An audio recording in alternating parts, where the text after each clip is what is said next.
Bhaderwah constituency में 2002 के बाद 2008, 2009 में भी बाई इलेक्शन जब हुआ तो कांग्रेस पार्टी जो है वो डोमिनेंट रहती है। कहानी यूं पलट जाती है कि 2014 में जब फिर से भदरवा कॉन्स्टिट्यूंसी में चुनाव होते हैं तो 1496 वोट से भारतीय जनता पार्टी के उम्मीदवार दिलीप सिंह परिहार इस इतिहास को बदल देते हैं। और आज 2024 में एक बार फिर से जब जम्मू कश्मीर में चुनाव होने जा रहे हैं तो कांग्रेस पार्टी का आहिस्ता आहिस्ता सियासी मैदान खिसकता जा रहा है।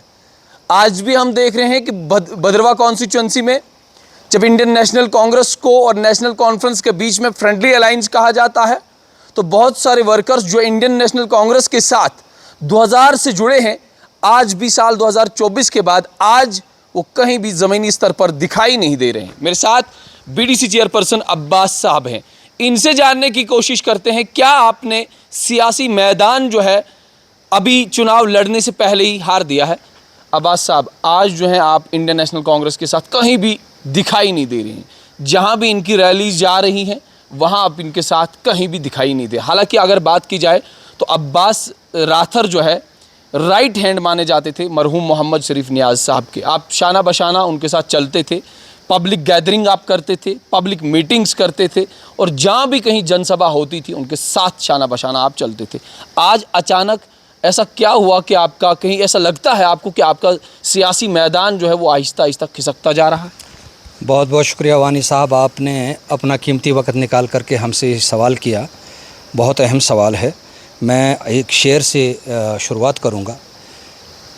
शेर है इस तरह कि उल्फत का है तब मज़ा जब हूँ वो भी बेकरार, उल्फत का है तब मज़ा जब हूँ वो भी बेकरार, दोनों तरफ से हो आग बराबर लगी हुई। मैं आपको ये कहना चाहूँगा कि ऐसी बात नहीं है, मैं वो पलटू राम नहीं हूँ। मैं सियासी कैरियर मैंने मरहूम नाज साहब के साथ शुरू किया, जो हमारे रिश्तेदार भी थे और मेरे गुरु भी हैं, सियासी गुरु। जो कुछ हमने सीखा है, जो कुछ हमने पाया है, उन्हीं से सीखा है, उन्हीं से पाया है।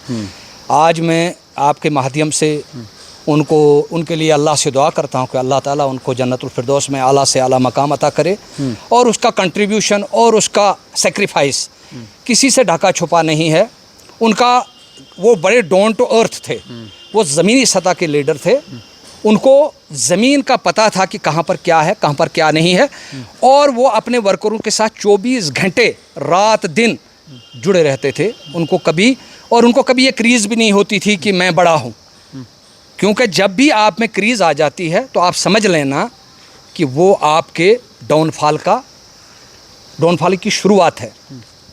रहा सवाल, मैं कांग्रेस में जुड़ा हूँ, मैं कांग्रेस से जुड़ा रहूँगा, मेरा वोट कांग्रेस को जाएगा, मेरा सपोर्ट कांग्रेस को जाएगा।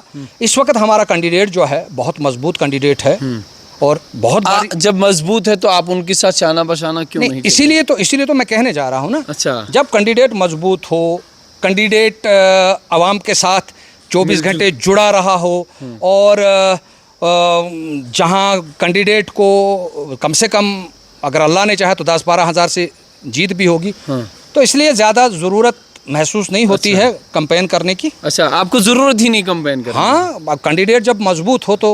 अच्छा, आपके मजबूत ताकतवर लीडर हाँ, ताकतवर, तो इसलिए इस वक्त ज़्यादा वर्करों में ज़्यादा इस चीज़ का यही जोश है। नहीं, सिर्फ आप नहीं बल्कि हमने देखा शेख मुजीबुर रहमान उनके साथ नहीं है, नरेश गुप्ता उनके साथ नहीं है, और बाकी लीडर्स की अगर मैं बात करूं और वर्कर्स की, खास करके मरहूम मोहम्मद शरीफ नियाज़ साहब के साथ करीबन 5 से 6 हज़ार खाली वर्कर्स जुड़े थे और ज़मीनी स्तर पर उनके साथ जुड़े थे। मगर आज की तारीख में देख रहा हूं कि वो लीडर्स, वो वर्कर्स, वो तमाम लोग जो हैं आज जो हैं आपके लीडर्स के साथ, आपके लीडर के साथ, नदीम शरीफ के नियाज़ के साथ वो जुड़े ही नहीं। असल में मैं यही कहने जा रहा हूँ, मैं अपनी बात नहीं कर रहा हूँ। आप मुझे ये बताओ, आप तंज कस रहे हैं उन पे या हकीकत बता रहे हैं? ऐसी बात है, तंज नहीं है, आपके सामने सारा। आप नदीम पे या तंज कस रहे हैं या तो हकीकत बता रहे हैं, दो चीजों में से एक। नहीं, मैं हकीकत बता रहा हूँ, क्योंकि जितना भी वर्कर है हमारा, अल्लाह तमाम को तंदुरुस्ती दे, हमारे डेडिकेटेड वर्कर हैं, बहुत मतलब बहुत क्या कहते हैं इसको, बहुत जान लगाने वाले वर्कर। आपको मालूम है कि जहां हमारे वर्कर जाते थे, जहां कुछ भी नहीं होता था वहां बहुत कुछ हो जाता था। ऐसे वर्कर थे हमारे साथ, और वो मोहम्मद शरीफ नियाज साहब की देन थी। उसने यहाँ पर, मुझे वो दिन याद आता है जब यहाँ पर नारा लगता था, एक कांग्रेसी दिखाओ और 1000 रुपये कमाओ। मुझे वो भी दिन याद है जहाँ पर नारा लगता था कि यहाँ पर कांग्रेस के 4 निशान, 3 मुश्ताक और 1 रमज़ान। मुझे वो वक्त भी याद है जब हमको पानी पूछकर कोई राज़ी नहीं होता था। लेकिन नाज साहब से जब हमने एक दिन ये दरियाफ़त किया कि नाज साहब हालात बहुत बुरे हैं, तो कहता मुझे यकीन है, मुझे ये एहसास है इस बात का कि हमारे साथ बहुत बुरा हो रहा है, लेकिन एक वक्त होगा हमारा बहुत बड़ा काफ़िला होगा। फिर वो काफ़िला भी आपने भी देखा, हमने भी देखा, बहुत बड़ा कारवां बनाया नाज साहब ने, अल्लाह उनको जन्नत नसीब करे। मैं कहता हूँ डिस्ट्रिक्ट डोडा में अगर कोई फाउंडर है कांग्रेस का, वो सिर्फ़ और सिर्फ आए मोहम्मद शरीफ नियाज़ है, उसके सिवा कोई नहीं है। बाकी ये सारे जो आए इस कांग्रेस को तोड़ फोड़ करने के लिए आए, किसी ने कांग्रेस को संभाला नहीं दिया, चाहे वो गुलाम मोहम्मद सुरूरी था, चाहे वो कोई भी था। मैं आज आपकी वसादत से ये कहना चाहूँगा, मैं कौम से हाथ जोड़कर कहता हूँ कि हमारी कौम बड़ी भोली भाली कौम है। आज़ाद साहब ने अगर इस किस्म का सेटअप नहीं उठाया होता, आज हमको ये दिन देखने नहीं पड़ते। आज भरेसा की कौम जो थी, नाज साहब, आज़ाद साहब के रास्ते देख रही थी। लेकिन मैं यही दुआ करूंगा आज़ाद साहब के लिए कि आज़ाद साहब को अल्लाह ताला लंबी उम्र दे, उसको सेहत और तंदुरुस्ती दे। रहा सवाल हमारी कॉन्स्टिट्यूंसी का, इंशाल्लाह हमारा कैंडिडेट जो है भारी अक्सरियत से जीतेगा। और ये भी मैं कहूँगा आपको कि हमारी जो क़यादत है, मुझे बड़ा अफसोस इस बात पर होता है। क़यादत कौन कर रहा है आपकी इंडियन नेशनल कांग्रेस में? आपने कहा कि एक वक्त में हमारा एक बहुत बड़ा कारवां हुआ करता था, वो कारवां जो है अभी दिखाई नहीं दे रहा है। वो आपकी तमाम चीज़ें वो ज़मीनी स्तर पर दिखाई नहीं दे रही। वो शोर व गुल जो इलाके में हुआ करता था वो कहीं नहीं, वो सारा खेमा जो है आपका वो लुट चुका है, वो भारतीय जनता पार्टी के साथ जुड़ चुका है। नहीं, यही तो मैं कहने जा रहा हूँ। नहीं, ऐसा नहीं है, भारतीय जनता पार्टी के साथ हमारे वर्कर जो हैं अभी डटे हुए हैं, ऐसी बात नहीं है, डटे हुए। लेकिन मैं यही बात कहना चाहूँगा कि देखो, मैंने तभी पहले कहा, उल्फत का है तब मज़ा, जब हूँ वो भी बेकरार, दोनों तरफ से हो आगा बराबर लगी हुई, इससे ज़्यादा मैं क्या कहूँ। और मैं ये कहना चाहूँगा आपकी वसादत से कि हमारी क़यादत जो है, मुझे लगता है गलत हाथों में आई है, गलत हाथों में आई है। क्योंकि अगर इनको क़यादत बदलनी थी, मीर साहब को अगर क़यादत बदलनी थी, इतनी उसको बड़ी पड़ी हुई थी, तो उसको क़यादत बदलनी थी 6 महीने साल पहले। आपने तो ऐसा कर दिया, सर पर बारात आपके दरवाजे पर है और आप दुल्हन को बदल रहे हो। ये कौन सा तरीका है? मुझे लगता है इसका बहुत बड़ा नुकसान होगा, बहुत बड़ा नुकसान होगा। जो इन्होंने गलत टाइम पे क़यादत को बदला, मैं समझता हूँ कि ये बहुत बड़ा। मैं आपको मिसाल दूंगा, एक जो बी कीपिंग करता है, एक नौजवान या कोई बुज़ुर्ग बी कीपिंग करता है, अगर उसको उसकी पेटी से 1 महीने के बाद शहद आना हो, तो आज वो उसका वो शहद का ठिकाना ही बदल दे, वो पेटी ही बदल दे, तो कुदरती बात है कल को ना आपको शहद मिलेगा और ना आपको मक्खी मिलेगी। वही हाल हमारी कांग्रेस का मीर साहब ने बना दिया।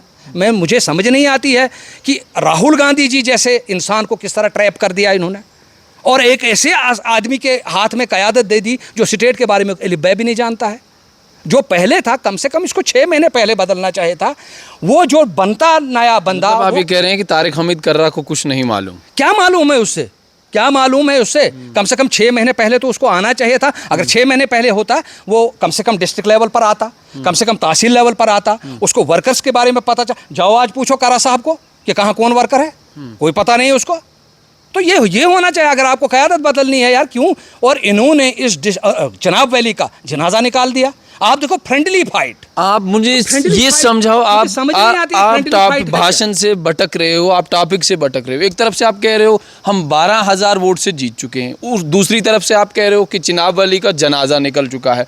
आप मुझे 2 बातें एक साथ में कह रहे हो। आप अपना एक स्टैंड रखो। यहाँ पर हम बिल्कुल मजबूत हैं, मैं यहाँ की बात कर रहा हूँ, लेकिन बाकी जो है ना, बाकी इसमें इन्होंने बहुत बड़ी गलती की है। भद्रवा कॉन्स्टिट्यूएंसी में आप मजबूत, बिल्कुल ऐसे वक्त में इनको ऐसा नहीं करना चाहिए, क़यादत नहीं बदलनी चाहिए थी। अगर इनको क़यादत बदलनी 6 महीने पहले बदलनी चाहिए थी, करा साहब इलाकों में चलते, उसको पता चलता, उसको ट्रैप कर दिया मीर साहब ने, और मीर साहब को जैसे बनता था वैसे कर दिया, और रिजल्ट आने पर आपको पता चलेगा। हमें तो आज ही पता है रिजल्ट क्या, नतीजे क्या आएंगे वो हमें आज ही पता है, वो आप हमसे बेहतर जानते हैं। मैं तो यही कहूँगा, मैं अपने वर्कर हजरात से यही गुजारिश करूँगा कि आप अपनी जगह पर मजबूत रहो। इंशाल्लाह कांग्रेस थी, कांग्रेस है और कांग्रेस रहेगी। और इस वक्त हमारे नदीम साहब जो हैं यहाँ हमारे कैंडिडेट हैं। अल्लाह करे कि जिस तरह मैं कहता हूँ, जो हमारी हालात हैं, जो पोजीशन है, तो इंशाल्लाह बहुत भारी अक्सरियत से वो कामयाब होंगे और अल्लाह उनको कामयाब करे, मेरी यही दुआ है। अच्छा, आप मुझे ये बताओ, कहीं पार्टी बदलने का तो नहीं इरादा है? हाँ, अब्बास राथर ने कभी ये ज़िंदगी में सोचा भी नहीं है कि मैं जहाँ चूल्हा जले और वहाँ की तरफ मैं जाऊँ। ये मेरी ज़िंदगी में नहीं है, और ना मैं अपने ज़ाती मफाद के लिए ये काम करता हूँ। मैं खुदा के फजलो करम से कौम के मफाद के लिए काम करता हूँ। मैंने उस वक़्त, जिस वक्त आज़ाद साहब भागा था, उस वक़्त भी मैंने कहा था कि आज़ाद साहब ने कौम को धोखा दिया है। और वो आज ट्रोलिंग करते थे लोग, लेकिन आज जो ट्रोलिंग करते थे, आज वो खुद कह रहे हैं कि हकीकत है ये कि आज़ाद साहब ने कौम को धोखा दे दिया है। अगर आज़ाद साहब ने ये स्टेप नहीं उठाया होता, आज आप देखते कि रियासत जम्मू कश्मीर में गुलाम नबी आज़ाद साहब की सरकार होती और बग़ैर बैसाखियों के सरकार बनती, बग़ैर बैसाखियों के। लेकिन अफसोस, जो ज़िंदगी में आज़ाद साहब ने सियासत में कभी भी मेहनत नहीं की है, जो DPAP बनाने के बाद की, और इसका अगर कांग्रेस में रहकर इस मेहनत का 20% भी आज़ाद साहब ने किया होता तो याद रखना एक तारीख बन जाती। अपनी बलबूते पर कांग्रेस आज़ाद साहब की सरबराही में सरकार बनाती। मैं आपको ये वसूख से कहना चाहूँगा। चलिए, बहुत बहुत शुक्रिया। हमारे साथ ये थे BDC चेयरपर्सन अब्बास राथर साहब, जिनने साफ तौर पे ये कहा कि कांग्रेस जो है आज भी भद्रवाह कॉन्स्टिट्यूंसी में दमखम के साथ लड़ेगी और आने वाले इंतखाबात में करीबन 12,000 से ज़्यादा वोट से यहाँ पे जीत भी दर्ज करेगी। मगर फिलहाल ये आने वाला वक्त बताएगा और इस दिन को हम ज़रूर याद रखेंगे।